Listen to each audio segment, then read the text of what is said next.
The eighth day, the second book of Enoch.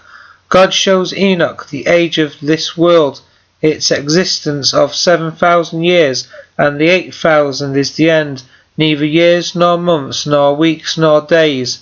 And I appointed the eighth day also, that the eighth day should be the first created after my work, that it should resolve in the revolution of the 7,000, so that the 8,000 might be in the beginning of a time not reckoned and unending, with neither years nor months nor weeks nor days nor hours, like the first day of the week, so also that the eighth day of the week might return continually. Observing the Sabbath was only a requirement for ancient Israel. It was unique to natural Israel as a sign. Exodus chapter 31 verses 16 and 17, Psalm 147 verses 19 and 20. Observing the Sabbath is not a requirement for Christians. Romans chapter 14 and verses 5 and 10, Galatians chapter 4 verse 9 to 11, Ephesians chapter 2 and verse 15. The law was abolished on the basis of Christ's death, along with the Sabbath. Again, the Sabbath is not binding on Christians. Colossians chapter 2 verses 16 and 17. Christians were reproved for observing the Sabbath. Romans chapter 10 verses 2 to 4, and Galatians chapter 4, which I've already said, verse 9 to 11. Christians enter God's rest by faith and obedience.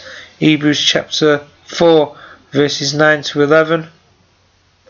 And the Sabbath will be reinstituted in the age to come, in the restoration of all things. These Sabbaths will no longer be celebrated on the seventh day. They will be changed from the seventh to the eighth, or the first day of the week, which are the same.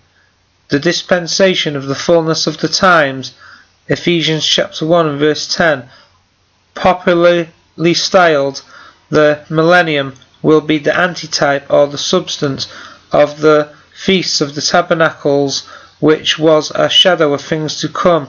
In this type or pattern, Israel were to rejoice before Yahweh for 7 days, beginning on the 15th day of the 7th month, when they had gathered the fruit of the land.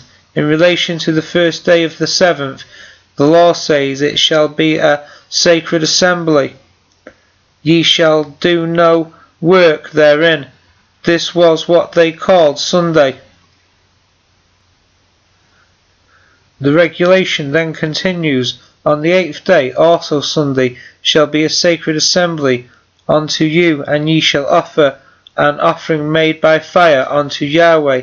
It is a solemn assembly, and ye shall do no work therein. Again, on the first day shall be a Sabbath, and on the eighth day shall be a Sabbath." Leviticus chapter 23 verses 34 to 43. Thus, in this pattern of things in the heavens, the first and the eighth days are constituted holy days in which no work was to be done.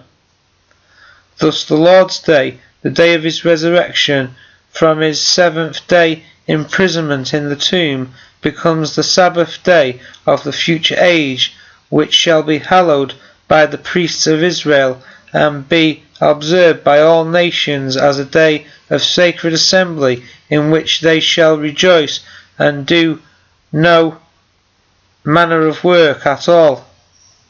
This change of the Sabbath from the 7th to the 8th, or first day of the week, is the full development and establishment of the observance of the Lord's Day by the disciples of Jesus since the times of the apostles.